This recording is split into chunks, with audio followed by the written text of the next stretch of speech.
따라합시다. 땅에 가득하여 번성하게 하신다. 하나님께서 노아에게 말씀하신 축복입니다. 땅에 가득하여 그 중에 번성하라 라는 축복의 말씀을 홍수 이후에 하나님께 제물을 드리고, 제가 여러분 창세기 9장 앞부분, 창세기 8장 마지막에 보면 방주에서 나온 노아가 정결한 새와 정결한 짐승 중에서 구별해서 하나님께 번제를 드렸다고 얘기를 해요. 한편으로는 기껏 배에 태워가지고는, 배에 내려가지고는 홀라당 제물을 드려버렸네. 그게 아무것도 아닌 것 같은데, 하나님을 향한 마음에는 분명히 암수 한 쌍씩 거기에 있었단 말입니다. 암수 한 쌍씩. 그러면 그때 당시에 제물로 드린 짐승이나 새는 있었을까요? 없었을까요? 남겨졌을까요? 안 남겨졌을까요? 그런 건 생각 안 해보셨죠? 요거는 천국 가서 한번 확인해 봐야 될 문제 같습니다. 어쨌든 한 쌍뿐이 안 남은 그 가축, 그 짐승, 근데 분명히 성경은 정결한이라고 얘기해요. 뭔가 각별한 것을 구별해서 하나님께 번제를 드린 겁니다. 그리고 노아는 하나님의 음성을 듣는 겁니다. 그 축복의 말씀이 너희는 생육하고 번성하여 땅에 가득하여 그 중에서 번성하라 라는 축복의 말씀을 듣게 되는 겁니다. 여러분, 믿음으로 세상을 사는 것은 하나님의 뜻과 하나님의 시간에 사는 것입니다. 하나님께서 하시고 싶은 것, 하나님께서 하려 하시는 것을 고정해서 거기에 매 순간순간 맞춰가는 것이 믿음이라는 겁니다. 성경은 바로 그 매뉴얼이죠. 설명을 해주고 있습니다. 이렇게 살았다, 이렇게 믿었다. 이것이 하나님 마음이다. 놀랍게도 인류는 하나님의 뜻과 말씀에 맞춰가는 인생보다 그렇지 않은 인생이 많았습니다. 그렇지 않은 인생으로 인해 주어지는 일들을 보십시오. 항상 끝날이 왔습니다. 재앙이 있고 심판이 있고 혹은 지진이 있고 유황불이 떨어지고, 신기하게도 하나님의 말씀에 맞춰 사는 인생들은 그 위기의 순간순간마다 재앙을 벗어나게 하시고 살게 하시고 또 번성케 하시고 그런 복을 주시는데, 무엇 때문에? 바로 이 안에 있는 욕심과 탐심과 죄에 향하는 마음이 결국은 하나님께 맞추는 것을 멈추게 하고 포기하고 그치게 하고, 그리고 세상을 어둡게 만드는, 그것이 계속 되풀이되고 있는 겁니다. 아무것도 모르지만 말씀하시기에 믿고 따른 인생들이 성경에는 그대로 기록되어 있습니다. 말 그대로 선행된 지식이나 선입견으로 산 게 아니, 그게 장애가 되지 않았습니다. 한 번도 경험해보지 못했지만 지금 말씀하시니까 그냥 그 말씀에 맞춘 겁니다. 이 말씀의 능력을 보십시오.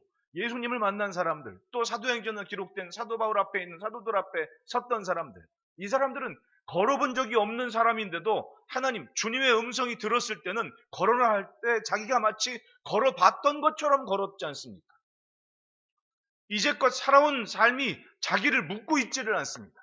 이제껏 살아왔던 불가능이라는 것이 자기를 구속하지를 못한 겁니다. 오히려 주님의 능력이 이 인생을 구속했던 거예요. 자기를 맡긴 겁니다. 노아는 하나님의 말씀에 따라 방주를 준비했습니다. 그 방주는 하나님께서 욕심과 탐욕으로 하나님의 아들들이 사람의 딸들과 결혼해 육신이 되어가는 세상에 구원을 위한 방주였습니다. 뭔가 대책을 마련하신 겁니다. 이대로면 안 되는데, 이대로 되면 안 되는데, 사람 받는 걸 후회하실 정도로 인류가 죄로 향하고 있습니다. 하나님의 말씀과 주를 향한 삶이 사라진 희귀한 세상을 심판하시려는 하나님이셨습니다. 그리고 그래도 그 세상에서 구원하실 만한 것을 찾고 구원을 증거하시기 위해서 하나님께서는 방주를 만들었습니다. 방주. 그 방주를 위해 노아를 부르신 겁니다. 그리고 노아는 그 시대의 일꾼이 되어서 120년 동안 방주를 만들었다 그래요. 묵묵히 신실하게 믿음으로 말씀에 신실했던 그의 순종으로 다시금 세상은 멈췄던 하나님의 축복을 듣게 됩니다. 하나님의 복을 생각할 수 있고 기대할 수 있게 됐습니다. 생육하고 번성하라, 땅에 충만하라 라는 축복이 들려지기 시작했습니다. 따라합시다. 말씀의 순종함이 새로운 미래다. 노아 덕분에 인류가 물의 심판으로 멸망당할 때에 살아남은 사람들이 있었고, 노아와 그 가족 덕분에 인류가, 세상의 생명체가 연장을 될 수가 있었던 거예요.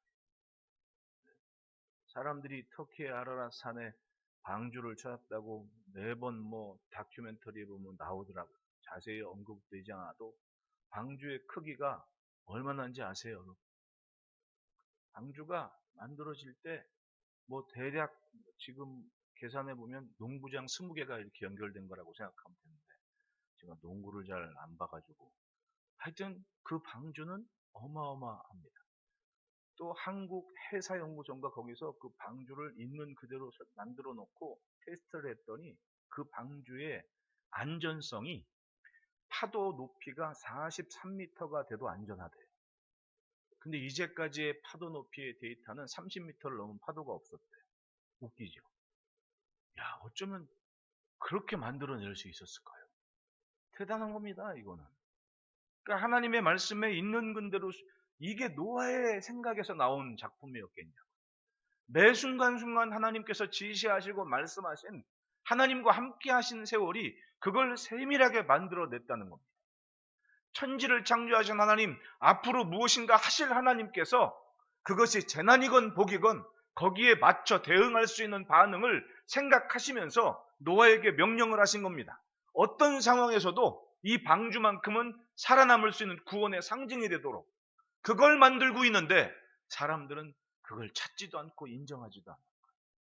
정말 웃깁니다. 가령 노아가 방주를 만들 때 10살이었다고 생각해 보십시오. 그건 10살짜리 애는 궁금해서 맨날 놀면서도 물어볼 거 아니에요. 도대체 저 아저씨는 맨날 나무 짊어지고 애들하고 이렇게 산 꼭대기로 끌고 올라가나? 헬리콥터로 갖다 날아주진 않았을 거 아니에요, 나무를. 그러면 그건 사는 것 자체가 이슈였고 사람들이 궁금한 겁니다.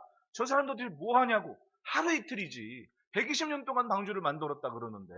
그러면 10살짜리 애가 100살이 넘도록 그걸 봤다는 거 아니에요.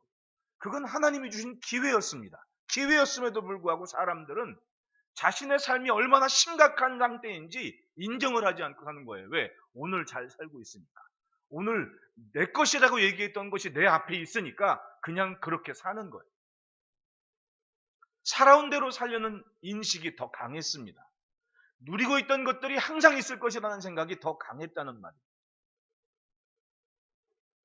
믿음은 살아온 대로 살지 않습니다. 새 삶이고 새 길을 걷습니다. 우리는 예수를 믿었기 때문에 이미 새로운 피조물이 되어서 이 시대를 살고 있는 거예요. 믿으십니까? 주님의 것이란 말이에요.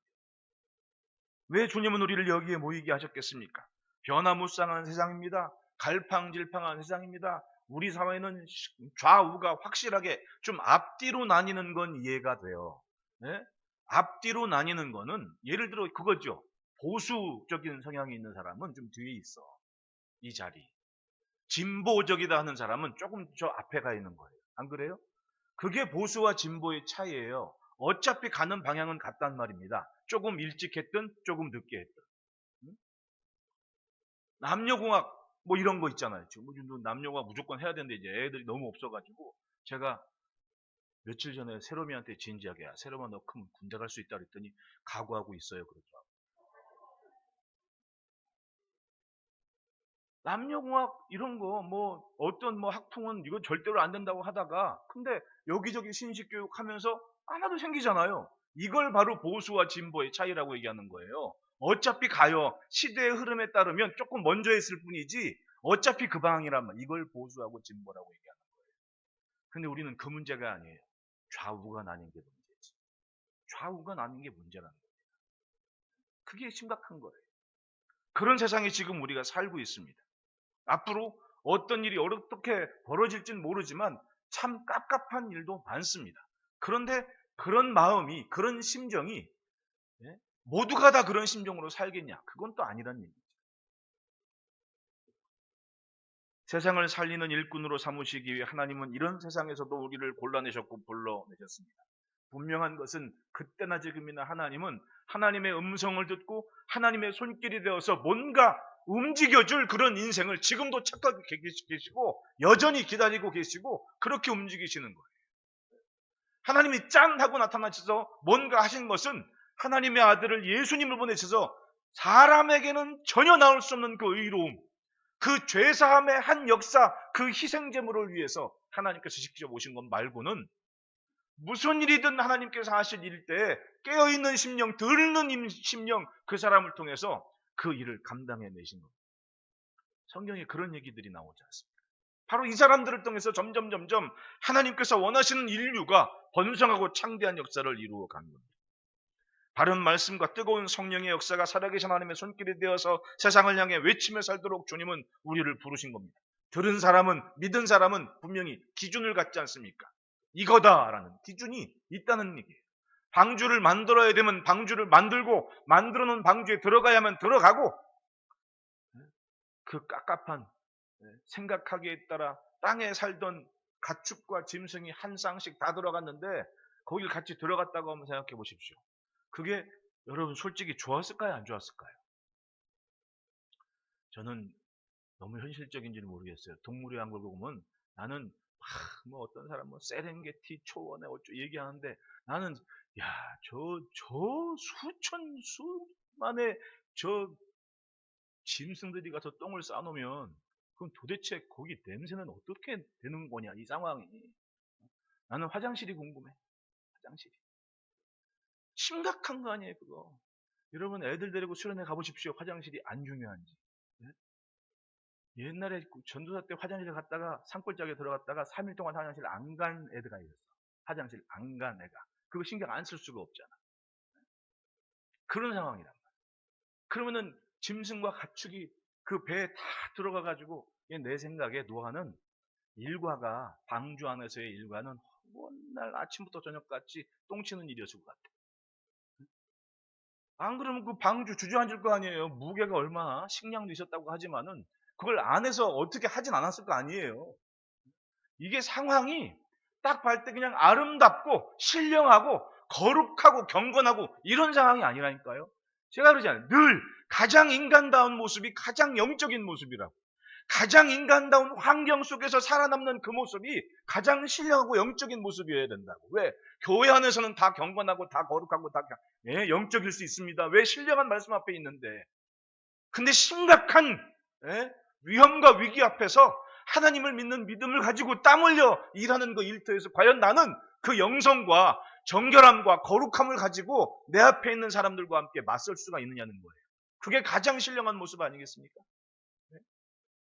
막말로 사방에 똥냄새 나고 짐승들 울어 제끼고 막 이런 상태에서 하나님 말씀 듣고 방주에서 참아낸 노아를 보십시오. 대단한 거 아닙니까? 가장 인간적인 모습인데 그 가장 인간적인 모습이 진짜 하나님 말씀 순종하는 모습으로 버텨내는 모습이었다. 그것도 감사해서 방주에 내려온 다음에 그 중에 정결한 것들, 정결한 새와 정결한 가축이 있었던 얘기는 그 구별된 공간에서 그들을 그 새와 그 짐승을 특별히 신경 쓰면서 일했다 안 했다. 특별히 신경 쓰면서 그 모든 것 중에 파악을 하고 도대체 얼마나 많았는지 모르지만 그걸 알고 있었기 때문에 정결한 새를 취했고 정결한 제물을 취해가지고 그걸 번제를 드리면서 하나님께 제사를 드렸겠냐. 일상에 아무리 고단하고 힘겨운 시간이라도 자신이 하나님께로 향한 인생인 것을 지켜낸 사람이 노아라는 거예요.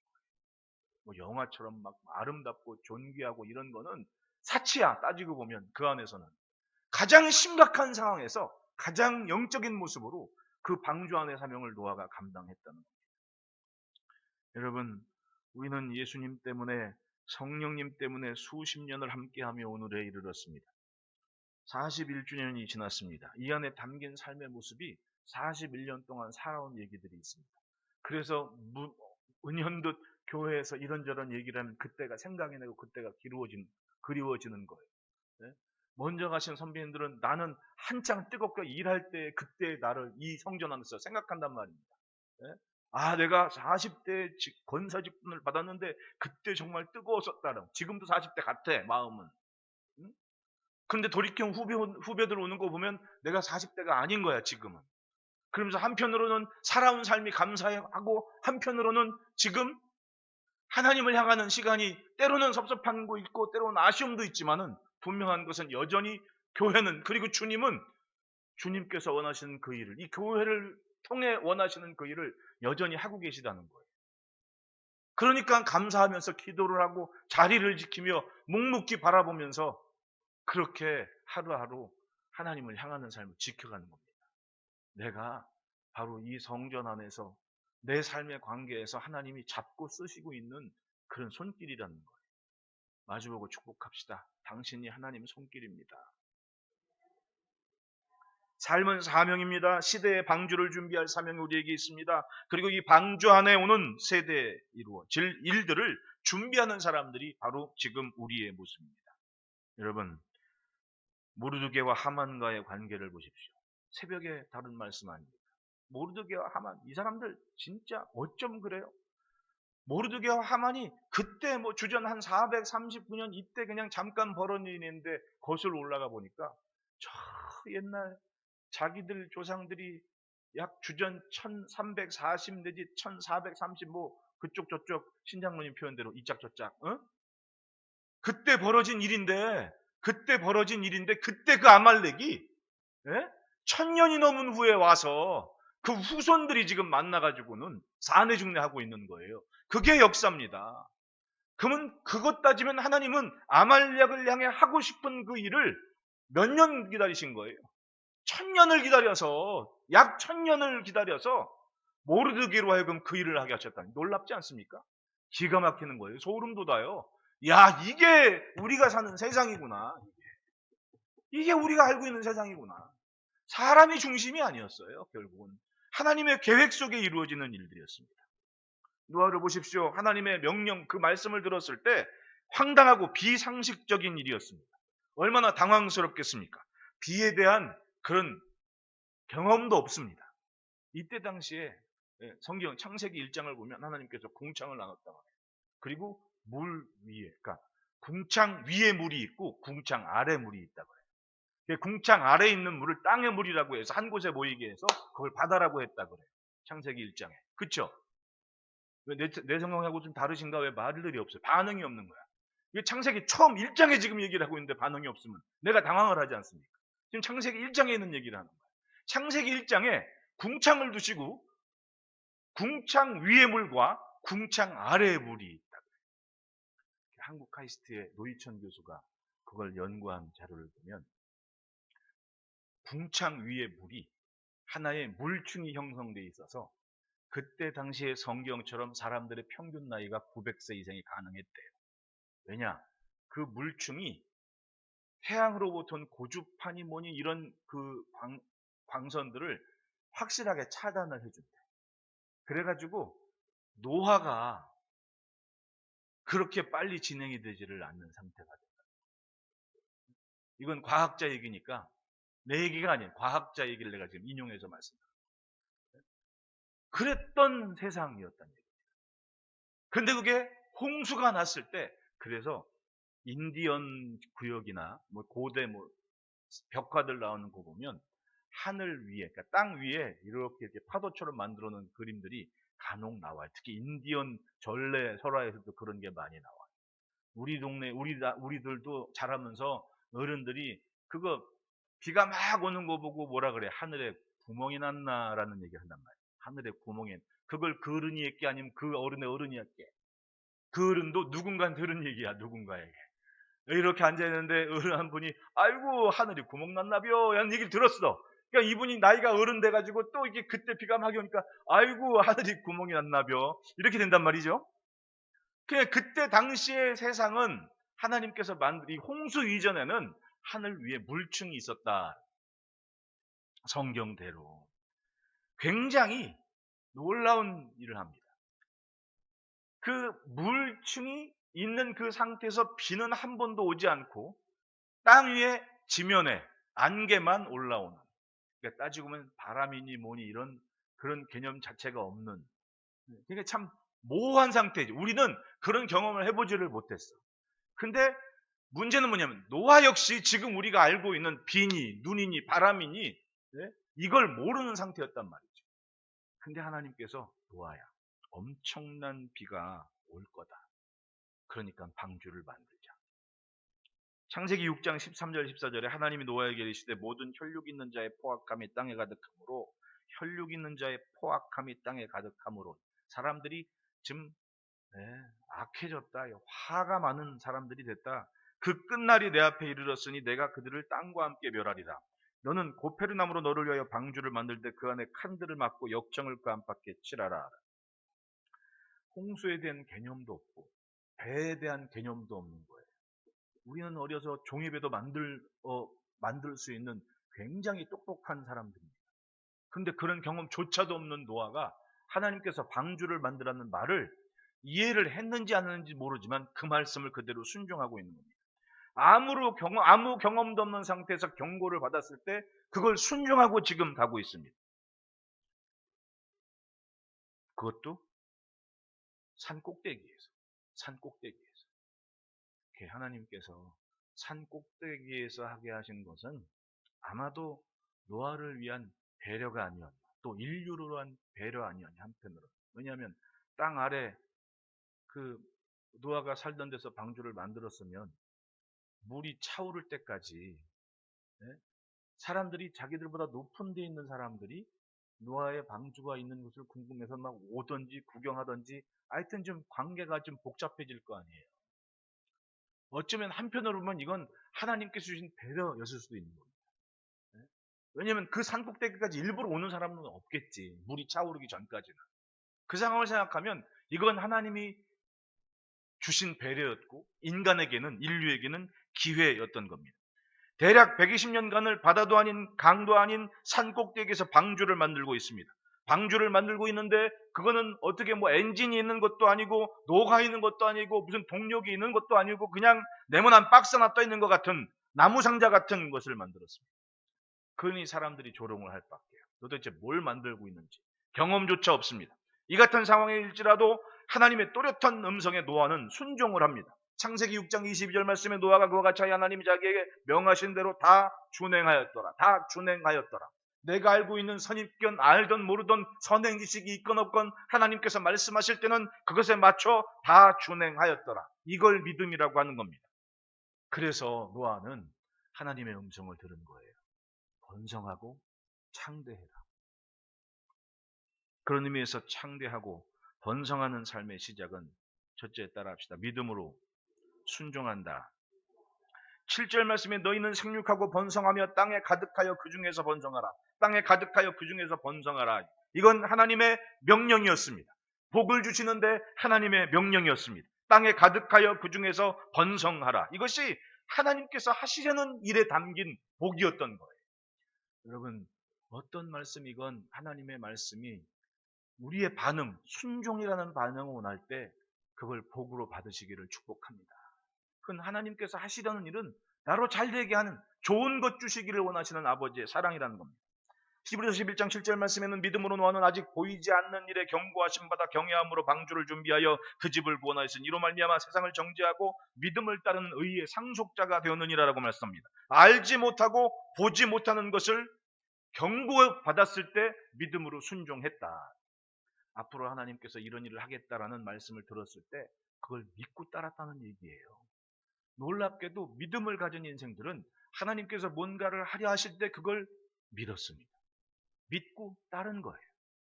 천사를 만난 소돔과 고모라를 멸망시키러 간다는 천사를 만났을 때도 아브라함은 그 말씀을 믿었다고 그래요. 믿은 거예요. 하나님께서 말씀하신 그것을 인정하고 자꾸만 거기에 맞추며 어떻게 하면 되는지 하나님을 설득해서라도 그 피해가 좀 없으면 좋겠다고 말씀은 계속 하면서도 그걸 맞추고 인정을 하는 겁니다. 이렇게 될 것이구나. 그걸 믿음이라고 합니다. 믿음.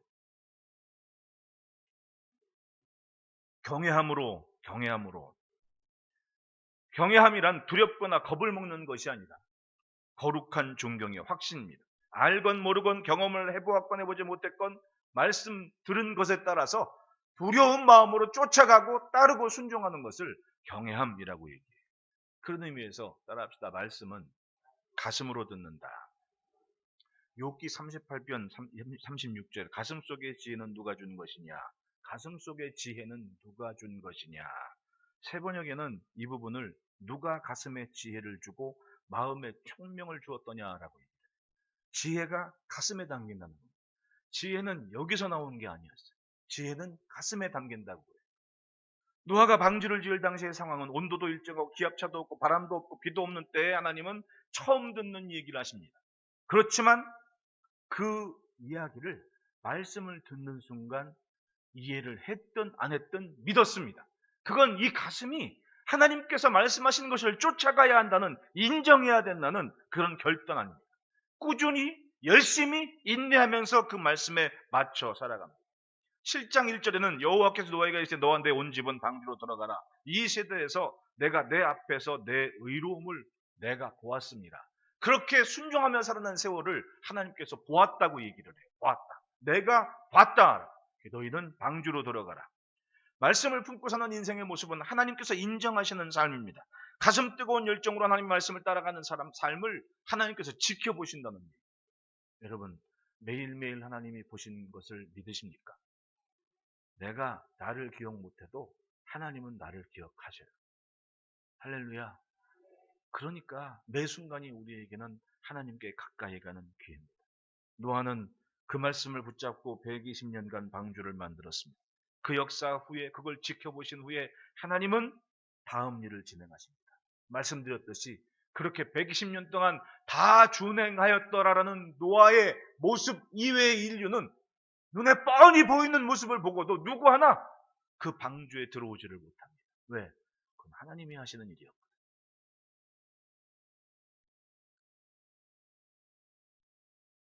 말씀을 듣고 아는 것에 멈추지 말고 가슴으로 듣고 가슴으로 믿고 우리 그 힘으로 하나님께서 하시는 일을 쫓아갑시다. 노아에게 명하신 하나님은 지금 우리에게 말씀을 하십니다. 경건한 신앙은 마음대로 사는 것, 내 마음대로 생각하는 것, 그게 아닙니다.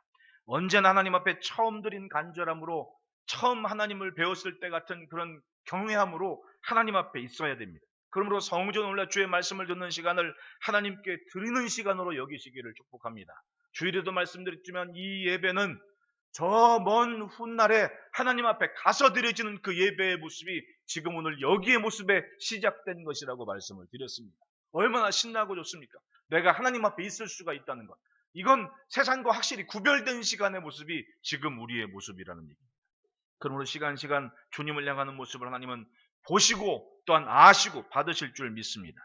22절 창세기 6장 21절 말씀처럼 노아가 그와 같이 하나님이 자기에게 명하신 대로 준행하였더라. 믿음은 순종하기로 결정하고 다 지켜가는 겁니다. 할 수 있고 없고의 문제가 아니고 다 준행하였더라. 즉 그 말씀을 그냥 따라갑니다.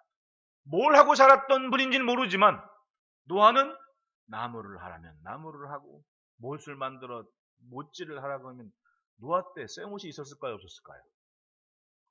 없었잖아요.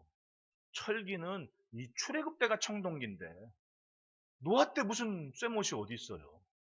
그러려면 그 나무 사이에 그런 각과 뭐 이걸 빈틈없이 만들어서 그걸 짜 맞췄을 거 아니에요. 야, 그건 지금 생각해도 깝깝한 거 아니에요? 근데 그걸 해냈다는 거예요. 그래서 120년 걸렸나? 그걸 맞추느라고. 어? 얼마나 그게 세세한, 지금 하라면 그걸 하겠습니까? 엄청 고도의 계산이 필요한데, 근데 오직 말씀만 듣고 그걸 노아가 했다는 거 아닙니까? 아멘의 힘이 그래서 무서운 거예요. 따라합시다. 내가 순종하면 하나님이 이루신다. 하나님은 하나님의 손길이 될 도구를 찾고 계시는 거예요. 그리고 순종할 때 내게는 없었던 능력이, 내게는 없었던 경험이 마치 있었던 것처럼, 마치 내 것이었던 것처럼 그렇게 나타나게 되더라. 그것이 말씀의 앞에 순종한 인생들을 통해 기록된 성경의 삶이에요. 그들이 번성하고 창대한 삶의 주인공이 됐습니다. 여러분, 말씀 앞에는 믿음으로 순종합시다. 둘째는 따라합시다. 구별하신 삶을 지킨다. 우리 권사님들 선언을 하시면 어제처럼 온통기를 트셔야 돼요. 내가 집사님한테도 미리 얘기했는데 바람을 약하게 해놓으면 그렇게 시끄럽지 않으니까 이거를 사전에 전도사님들하고는 얘기를 해놓고 들어오는데 그러지 못해가지고 그 켰다 하는 게 쉽지는 않아요. 우리는 이 시대에 독특한 정체성을 갖고 삽니다. 그게 예수님이 말씀하신 거죠. 우리를 소금이고 빛이라고 하신 겁니다. 소금은 음식에 들어갔을 때 잘 드러나지를 않아요. 하지만 소금이 들어간 순간 그 결이 달라지고 독특한 맛을 내고, 네? 그러니까 소금이 얼마나 소중한 겁니까? 오죽했으면 로마 군인들한테 월급을 소금으로 줬겠냐고, 그 시대에. 네? 부여의 고주몽이 소금 때문에 저 요동 쪽 가서 전쟁을 한 거 아니에요? 소금산 때문에. 이 소금이 산에서도 나잖아요. 암염. 동물의 왕국 보면 그 양이 절벽 위에서 막 이렇게 있잖아요. 절벽 위에 걔가 왜 갔게? 소금 먹으러 올라간 거예요. 소금 먹으러. 아셨어요? 또 나만 또 새롭게 한 줄 알고 이 말을 딱 지금, 이 소금 때문이구나. 소금이 사람 사는데 짐승도 마찬가지. 저 북쪽에, 러시아 북쪽에 툰드라 지역에 있잖아요. 거긴 엄청 추워요. 영하 뭐 4, 50도 매 한다. 근데 그 툰드라 지역에 사는 그 원주민들이 사는 쪽에 그 술록들 있잖아요. 술록들이 항상 진을 치고 있어요. 이유가 뭔지 아십니까? 네? 그 눈 덮인 얼음덩이 죄다 그런데 이 원주민들이 암염 있잖아. 소금 덩어리. 그걸 자기들이 사는 텐트 주변에다가 이렇게 던져놔.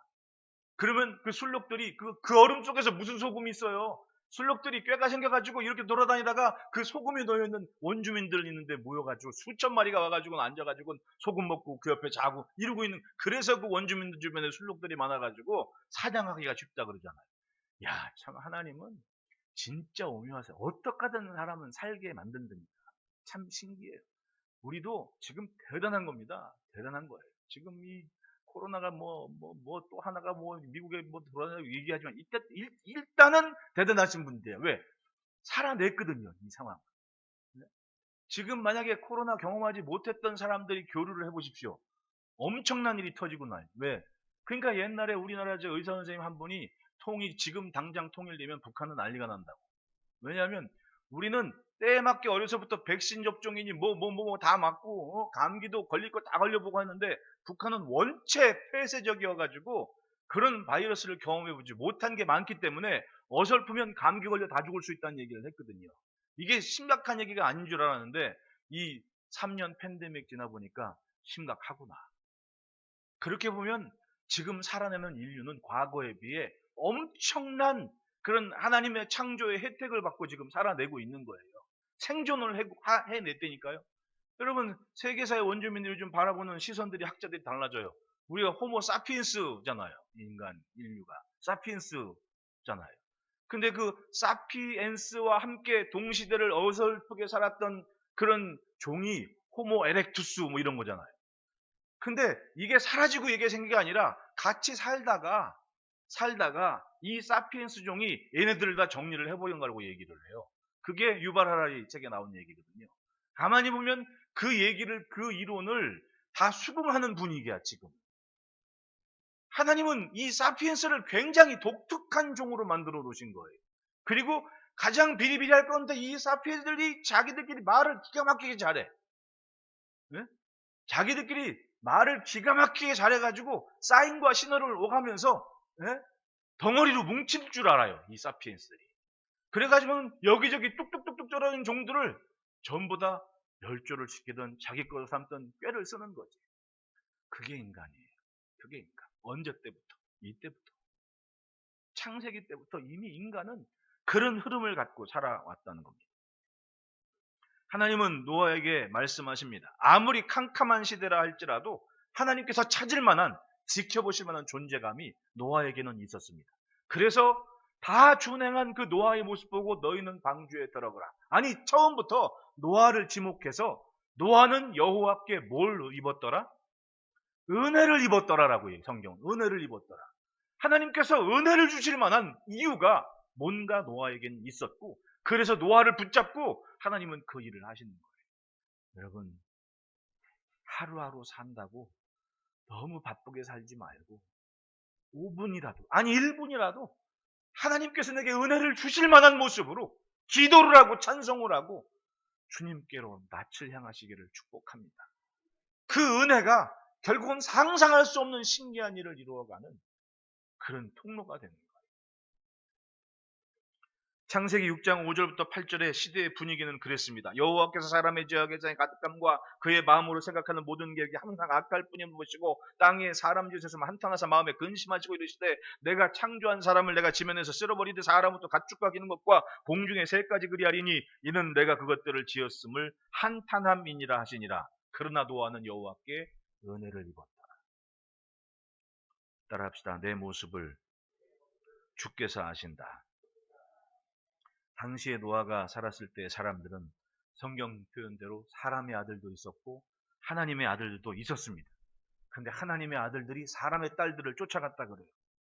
그 순간부터 점점 하나님께서 사람들과 같이 있지 않게 됐습니다.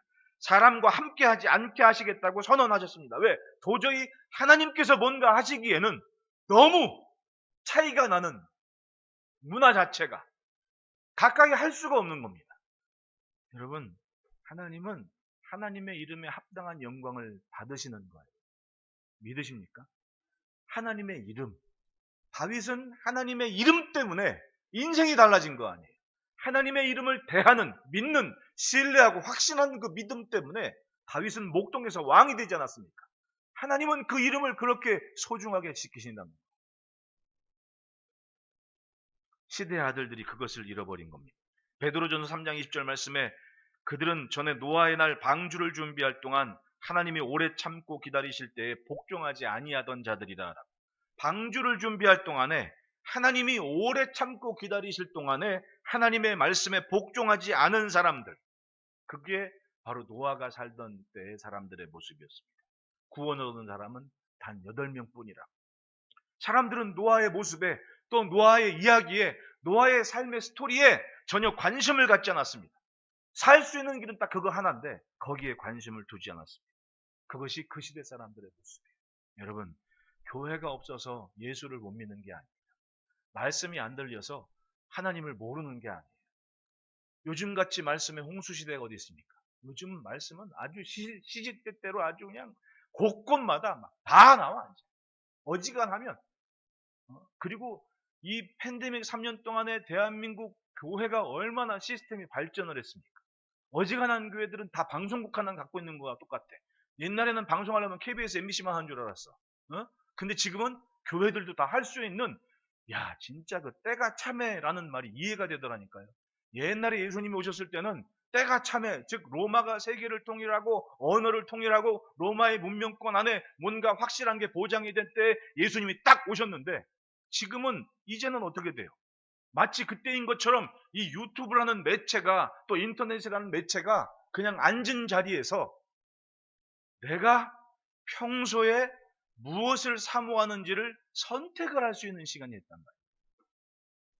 지금도 독감 걸리신 양반들이 여기 못 오고 왜 요런들도 많고 그래가지고 집에서 방송으로 본다고 나한테 연락이 왔어요. 좋은 세상 아닙니까? 이걸 안 좋다고 얘기해야 돼, 좋다고 얘기해야 돼. 어쨌든 좋잖아요. 네? 엄청 발전을 한 거. 그것도 옛날에는 막 이만한 커다란 모니터 한 거 낑낑 들고 막 복잡했는데 그게 다 여기에 들어간 거야. 야, 진짜 삼성 만세고 애플 만세야. 그걸 해냈다니까. 엄청 그걸 이 사람들한테 유익이 되게 쓰는 사람이 누구냐에 따라 달라요. 우리는 그저 할 줄 아는 게 예배밖에 없고 그저 카톡을 보내려면 목사님 주보 왔을 때 주보 전달하는 것밖에 없고 우리가 쓰는 게 그거거든요. 얼마나 신령하게 쓰임을 갖고 있는 거예요. 안 그래요? 나만 그렇게 생각한다고 제발 그러지 말고 아멘이라고 한 번 좀 해보십시오. 네? 얼마나 유익하게 잘 쓰고 계시냐고 이거를. 쓰는 사람 나름이지. 그러니까 가장 세상적인 것 같지만 우리 손에서는 가장 신령한 게 돼버렸잖아. 세상 사는 게 그런 겁니다. 노아가 방주를 마는 그 오랜 세월 동안 노아는 그 시대에 있는 것을 가지고 말씀을 통해 하나님의 작품 하나를 만들어 갔습니다. 그런데 사람들은 복종하지 않고 따르지를 않는 거예요. 같은 문화를 가지고 지극히 인간적이고 지극히 세상적인 것을 만들어 갔다는 얘기입니다. 그리고 세상은 끝날을 맞이하게 됩니다. 노아는 그 말씀에 따르는 삶이 있고 그것을 보셨고 함께 하셨습니다. 그리고 하나님의 일을 하신 겁니다. 결국 노아는 새로운 세상을 여는 인물이 됩니다. 우리가 읽은 본문 1절 2절에 하나님이 노아와 그 아들들에게 복을 주시며 그들에게 이르시되 생육하고 번성하여 땅에 충만하라. 땅의 모든 짐승과 공중의 모든 새와 땅에 기는 모든 것과 바다의 모든 물고기가 너희를 두려워하며 너희를 무서워하리니 이것들은 너희 손에 붙였음이니라. 그러니까 여러분, 동물원 가서도 주눅 들지 마십시오. 뱀을 봐도 겁먹지 마십시오.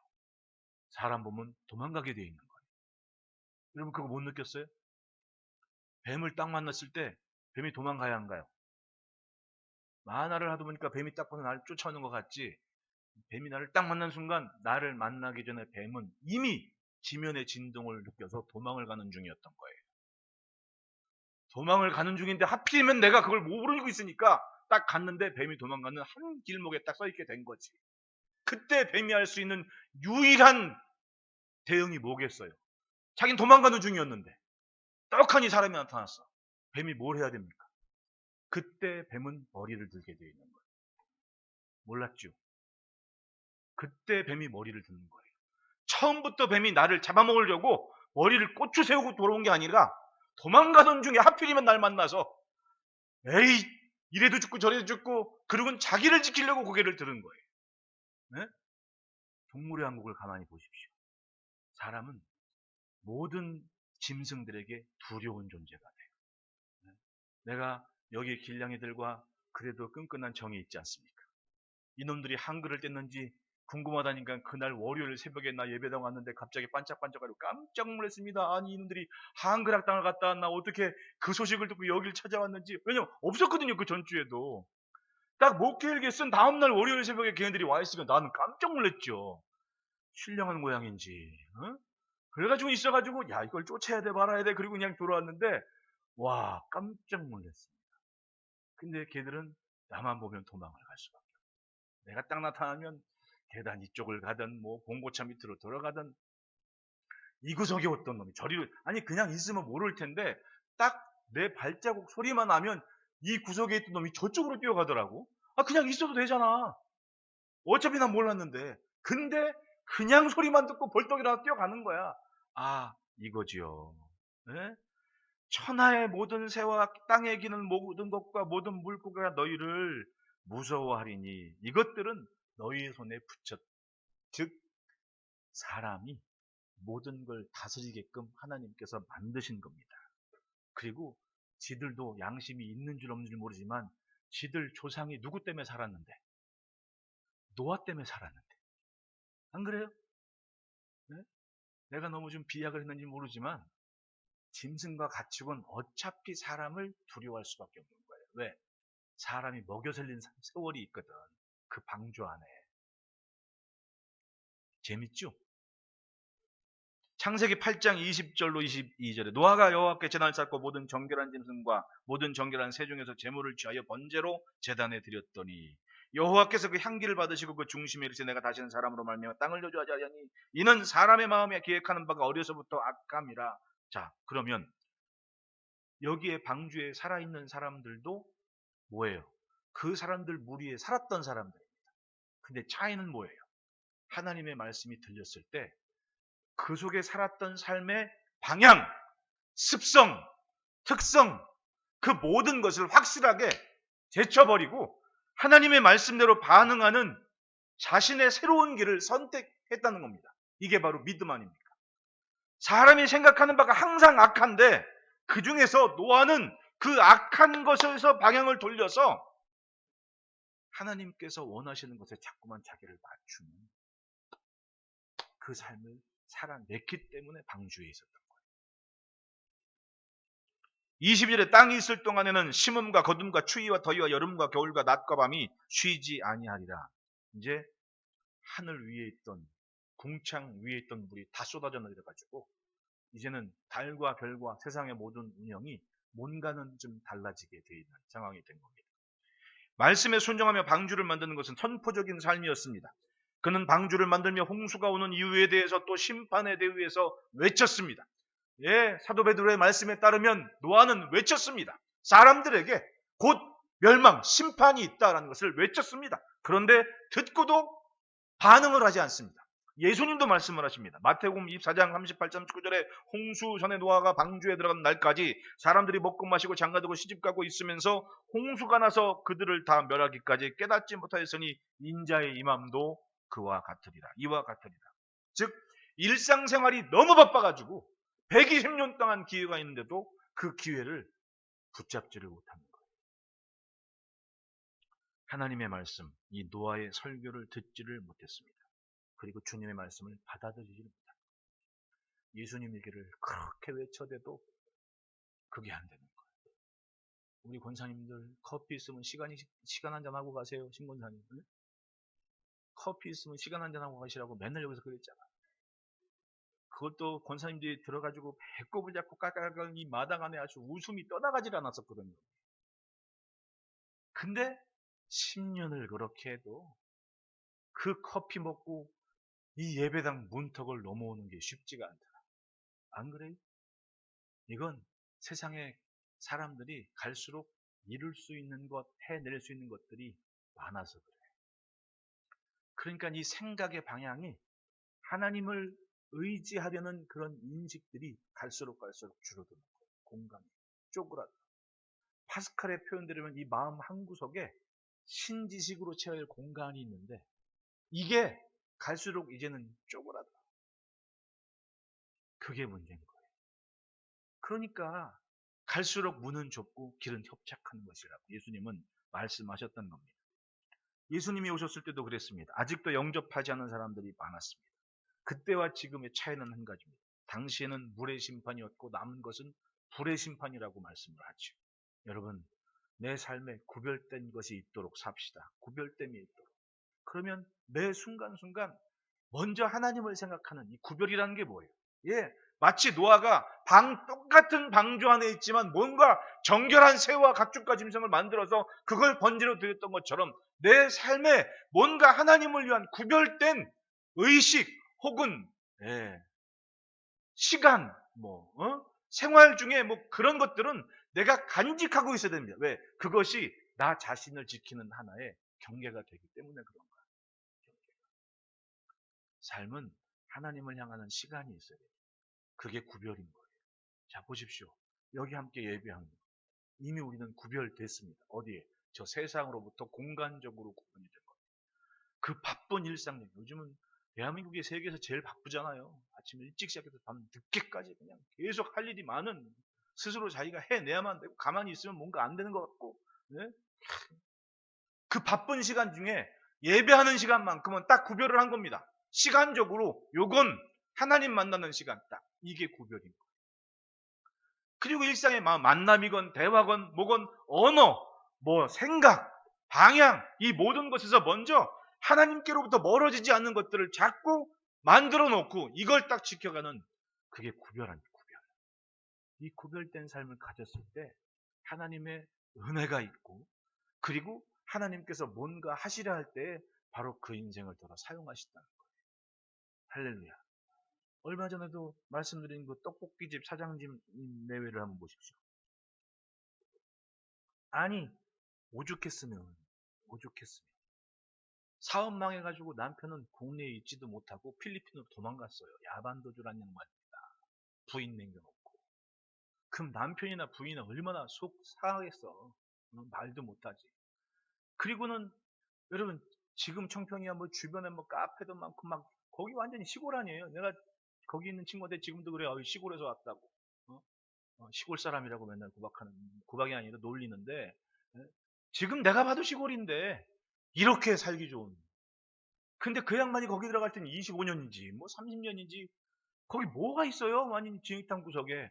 근데 그 터미널 앞에서 5만 원짜리 리어카 하나 가지고는 호떡 구워 파는 사람이에요.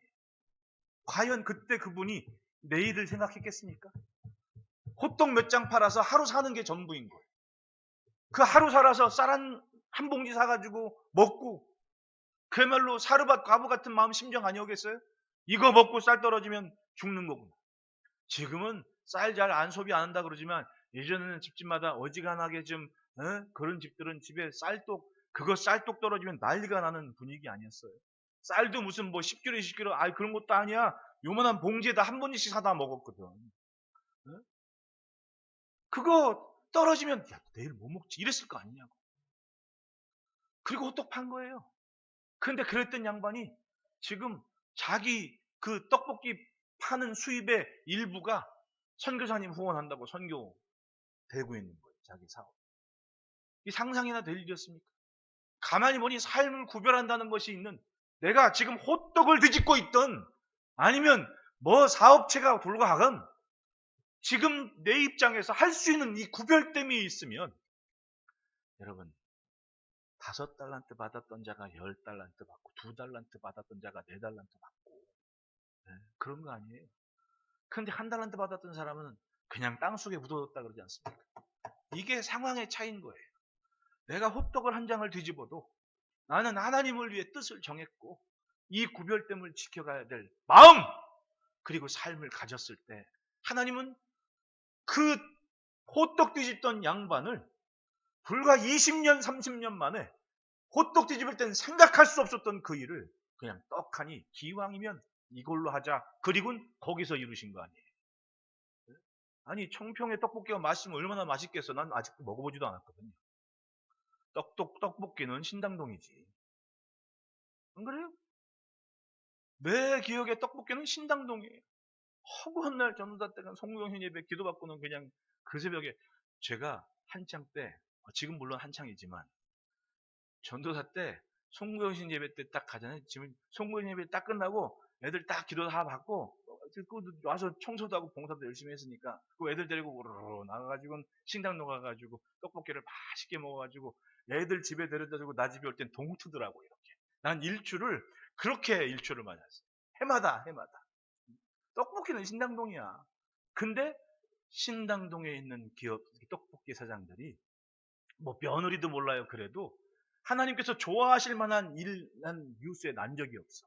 근데 저 시골 총구석에 있는 호떡 있던 양반이 한 떡볶이는 전국적으로 인터넷으로 온라인으로 팔려나가. 이거 신기한, 이거 과연 사람이 한다면 하겠어요, 여러분?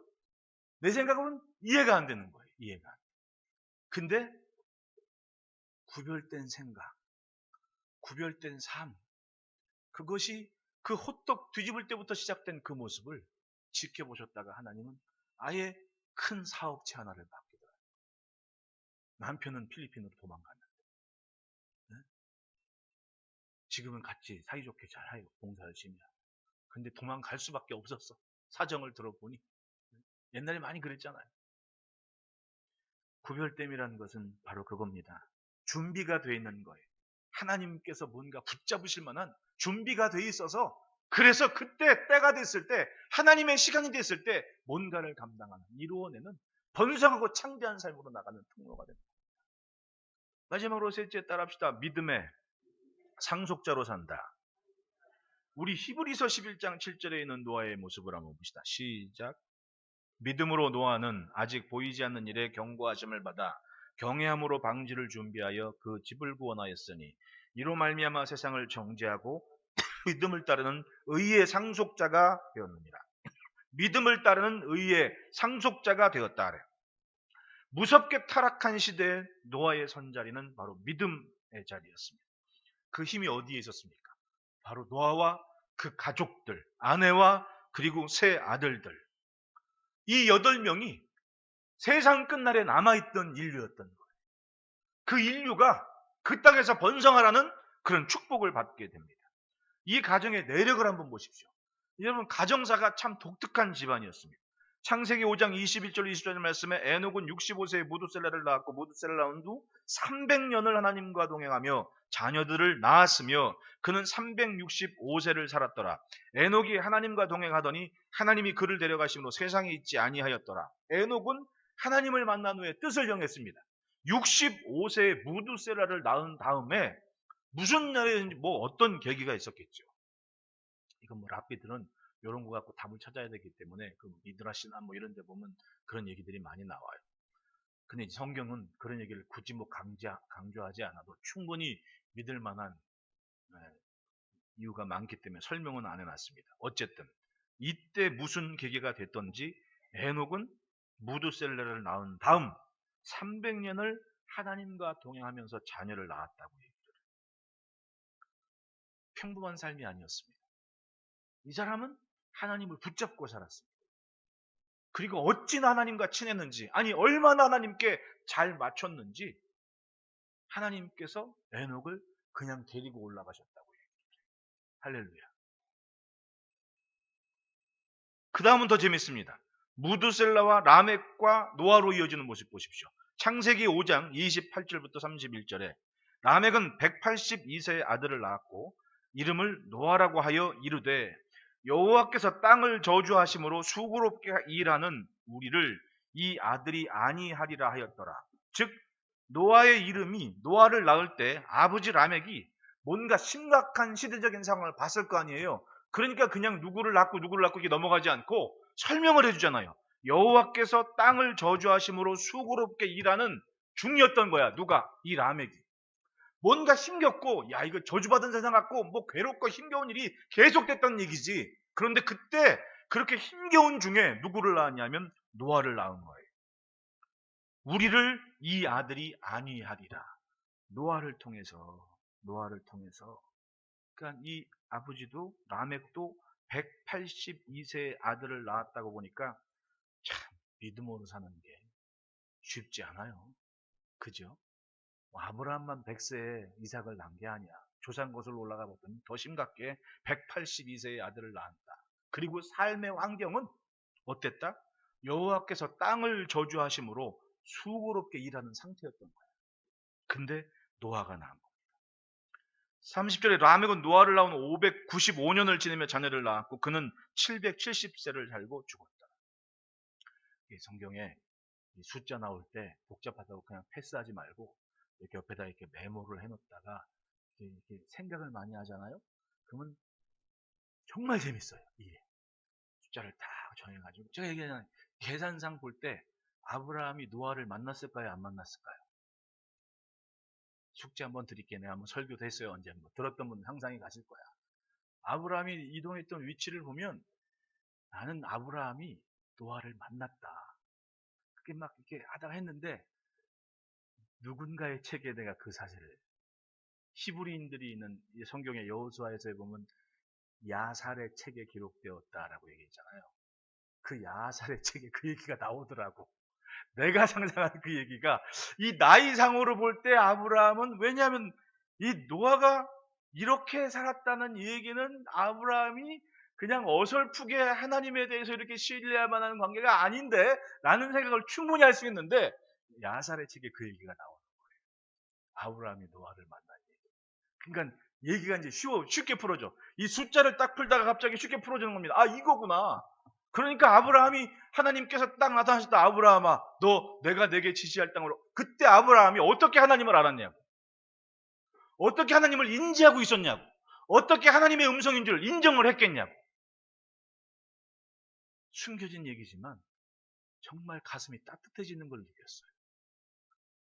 저주스러운 세상에 태어난 노아가 별일 다 하고 살았습니다. 120년 동안 방주를 먹고 그리고 거기 땅 차게 하고 앉아가지고 살면서 이렇게 저렇게 그 관계된 자녀들과 함께 이야기를 풀어갈 때 그 이야기는 없어지지 않는 이야기가 돼서 언제까지? 다시 창세기, 출애굽기, 레위기, 민수기를 누가 기록했다고요? 모세가 기록했다고. 그럼 모세가 그 이야기를 자기의 백성들에게 다 설명할 때까지 지워지지 않고 잊혀지지 않는 이야기가 돼서 믿음의 계보와 믿음의 조상들의 삶을 따라가게 만들었지 않습니까? 할렐루야. 믿음의 상속자, 의의 상속자, 즉 하나님과 관계에서 포기하지 않던 삶을 넘어서 하나님을 붙잡는 이야기를 만들어가는 거예요. 우리의 오늘이 그렇지 않습니까? 먼저 믿은 자의 아름다운 삶은 생명의 삶이 되어 흐르게 마련인 겁니다. 함께한 가정 안에서 그것이 아름다운 주님의 이야기가 돼서 담기는 겁니다. 그래서 믿음의 가정이 복된 가정이고 하나님은 그 믿음의 가정을 통해서 번성하고 창대한 삶을 이루어 가시는 거예요. 할렐루야. 노아는 믿음을 주는 우의 후사가 됐다고 말씀합니다. 그러니까 교회의 건강, 신앙의 건강함은 바로 가정에 있는 거예요. 건강한 가정이 건강한 목장을 이루고 건강한 목장의 모습이 건강한 교회를 만들어가고 건강한 교회의 모습이 결국은 든든하게 열방을 품는 주의 종들과 함께 번성하고 창대한 주의 축복을 이루어가는 통로로 도구로 이 시대에 사용되는 겁니다. 내 가정에서부터 내 믿음의 영향이 더욱 커져가는 그런 오늘 하루를 지켜갑시다. 믿음의 자리는 어느 때 빛납니까? 언제 있어야 됩니까? 왜 꼭 있어야 됩니까? 바로 세상이 침몰할 때, 세상이 캄캄할 때 믿음이 빛나기 때문에. 왜? 멈출 줄 아는 사람이 있거든요. 안 된다고. 멈춰야 된다고. 그 사람이 있는 거예요. 믿음을 가졌기 때문에. 우리가 예배하고 주의 말씀을 품는 이유는 단순하게 세상에서 잘 먹고 잘 사는 게 목적이 아닙니다. 세상에서 출세하기 위함이 아닙니다. 생육하고 번성하고 땅에 충만하라, 그 땅에서 번성하라 하는 것은 하나님의 말씀과 하나님의 뜻으로 사는 인생이 하나님의 것을 펼쳐가는 것을 나타내 보이라는 축복의 명령이었던 거예요. 노아는 그렇게 살아서 믿음의 후사가 됐습니다. 여러분, 세상에 있는 곳으로 우리가 천국 가지를 않습니다. 천국은 하나님께서 허락하시는 것이고, 의인인 줄 알고 살았던 인생도 마지막 때에 예수님은 골라내신다고 얘기를 해요. 의인 중에 악인을 골라내겠다. 예수님 하신 말씀 아닙니까? 네? 자기가 예수 잘 믿고 살아서 주님 오신 그 시간이 언제인지 모르지만 딱 됐을 때 다 쭉 올라왔단 말이에요. 주님 앞에 섰단 말입니다. 우르르 모여, 다 모여라 얘들아. 예 주님, 다 모였어. 나는 의인인 줄 알고 갔거든. 근데 예수님이 그 모임 중에 한 번 딱 일을 하시는데, 그게 뭐냐면 그건 심판대가 아니야. 한 번 다 모였을 때 확실하게 골라내신다. 골라내신다. 뭐를? 내가 의인 중에 악인을 골라내겠다. 사람들의 입장에서는 의인이라고 보였는데 주님 보실 때는 이건 악인이거든. 그걸 골라내시겠다고. 그리고 잔치하시겠다. 따라합시다. 믿음은 변명할 수 없다. 믿음에 서 있어야 할 책임은 남에게 있지 않습니다. 내게 있는 거예요. 믿음으로 살아낸 흔적은 남이 만들어주지 않습니다. 엄마 아빠가 만들어주는 게 아니에요. 내가 만들어요. 내가 살아내야 됩니다. 그 믿음의 모습은요, 언어이 달라요. 제가 가끔 애기들한테 뭐 이런 질문도 하고 이런저런 얘기를 해요. 그러면 애기들은 자랄 때 뭐 꿈도 꾸고 뭐 이런 얘기 많이 하거든요. 그럼 여러분 그걸 한번 기록을 해놨다가 한번 잘 생각해 보십시오.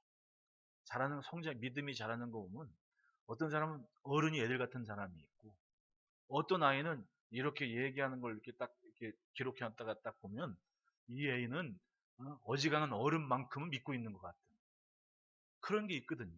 왜냐하면 그게 믿음의 과정인 거예요. 믿음의 과정. 반드시 거쳐가는 과정이거든요. 주님은 우리를 이 시대 이 땅에서 믿음의 후사로 세우셨습니다. 그 귀하신 뜻을 축복으로 여기고 매일 감당합시다. 하나님께서는 이곳에서 시대의 노화를 찾고 계시고 보고 계십니다. 천국을 향한 방주의 사명을 감당합시다. 주님 오실 때까지 멈추지 않는 주의 복을 실천할 그릇이 되기를 축복합니다. 사도 바울께서 말씀합니다. 고린도전서 10장 31절 33절에 그런지 누구든지 너희가 먹든지 마시든지 무엇하든지 다 하나님의 영광을 위하여 하라. 유대인에게나 헬라인에게나 하나님의 교회에게나 거치는 자가 되지 말고 나와 같이 모든 일에 모든 사람을 기쁘게 하여 자신의 유익을 구하지 아니하고 많은 사람의 유익을 구하여 그들로 구원을 받게 하라. 먹든지 마시든지 무엇을 하든지 다 하나님의 영광을 위하여 하라. 왜? 모든 사람들에게 유익이 되는 일을 만들어 가라라는 얘기입니다. 범사에 사는 건 똑같아. 하지만 범사의 모든 사람들이 구원에 이르는 유익을 만들어가는 것은 우리 몫이라는 거예요. 내가 만약 하나님 앞에 살지 않는다면 나 때문에 세상 끝날이 오고 있는 거예요. 세상 끝날이. 그러나 내가 만약 하나님 앞이라면 하나님은 이 시대의 끝날을 뒤로 미루시면서까지 한 심령이라도 나와 관계된 것을 구원하기 위한 그 주의 뜻을 이루어 가시다. 베드로전서 4장 7절 말씀에 만물의 마지막이 가까웠으니 그러므로 너희는 정신을 차리고 근신하여 기도하라. 근신이라는 말입니다. 근신은 생활입니다. 생활이 하나님 앞에 순종하고 복종하는 모습으로 정신을 차리고 기도하며 그렇게 살아내라고. 기도 없이 시작하지 말고 기도 없이 끝내지 맙시다. 내 일상, 내 사업이, 내 감당하는 일. 이번에 뉴스에 어떤 사회적으로 좀 이렇게 잘 이름 나신 분이 자기 간증을 이렇게 하는 걸 들어봤더니 자기는 꼭 어떤 여자분인데 그 미국에서 변호사를 국제 변호사 취득해서 이제 우리나라에서 일하는 분이에요. 이 사람은 새벽 4시가 기본이래. 기본. 그리고는 뭐 6시부터 일과가 시작되는데 6시면 빠른 거 아니야. 늦었다고 이러면서 근데 이 사람이 공부를 할 때 이걸 항상 했던 거예요. 성경을 일단 한 장은 읽고 그 다음에 자기 공부를 했다. 근데 우리 애들한테 계속 그 얘기는 해줘요. 성경을 한 장 읽고 공부를 해. 읽고 해라. 우리 저 막내 처남도 그 뭐 문학의 밤 교회 할 때 사실은 조리만 하느라고 바빴거든요. 우리 때는 문학의 밤 하면 초청받아 가잖아요. 그 집사님은 클래식 기타를 잘 쳤거든. 그래갖고 막 문학의 밤 때 이 교회 저게 초청받아 가고 막 그 주로 하는 게 로망스지 뭐. 로망스 말고 다른 것도 뭐 많이 연주를 해. 뭐 하여튼 그러니까 또 교회 안에서 애들하고 그거 막 하고 뭐 우리 뭐 방송에서 하는 거 다 해봤거든요. 둘이서 저 조현우 집사님이랑 예전에는 뭘 했냐는 칭찬합시다 했잖아요. 그 우리가 만들었다니까. 예, 그 사람들이 뭐 마석에도 살고 어찌하고 그래서 한날 나를 잡아가지고 오늘 밤새도록 네가 한번 해보자 그래가지고 칭찬하는 양반인데 좀 교회 가까운 사람인 줄 하지 마석에 있는 사람을 칭찬해가지고 마석까지 갔다니까요. 아주 그냥 그걸 이게 또 비디오 카메라 하나 갖고 가니까 잘라 붙이는 게 아니야. 우리는 그냥 원컷으로 계속 가야 되거든 이거를. 그걸 해냈어요. 아주 재밌게 생활했습니다. 그런 중에도 야, 저 그 양반 공부할 때 교수님이 깜짝 놀란 게 올 A야, 올 A.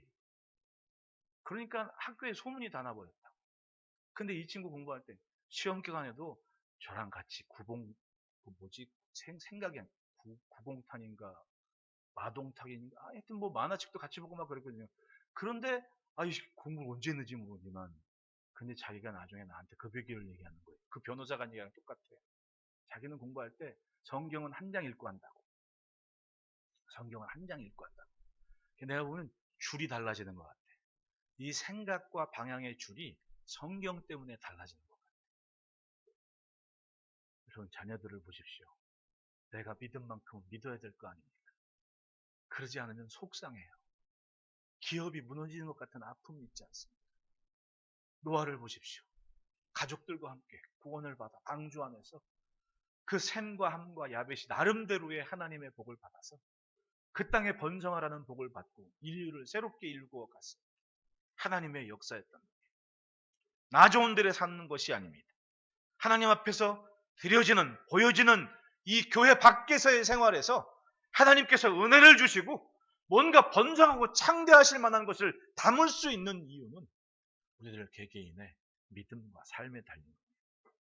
오늘 매 순간 하나님 앞에 살아내는 이제까지 감당한 삶으로 인하여 하나님은 우리에게 말씀하십니다. 따라합시다. 번성하고 창대하라. 이 말씀이 내게 주신 약속의 말씀인 줄 믿고 주의 뜻을 펼쳐가고 이뤄가는 축복의 한 해 되시기를 축복합니다. 우리 다 같이